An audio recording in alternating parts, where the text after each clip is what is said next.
A gente que mora no mato e ama as coisas do sertão, sentindo o cheiro da terra e o ar que purifica o pulmão. 1, 2, 3.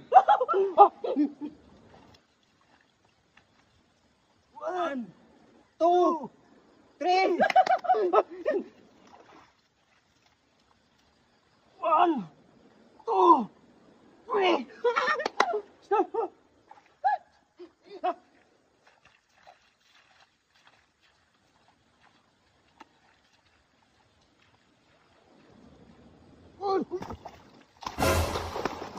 Anak ka ng po.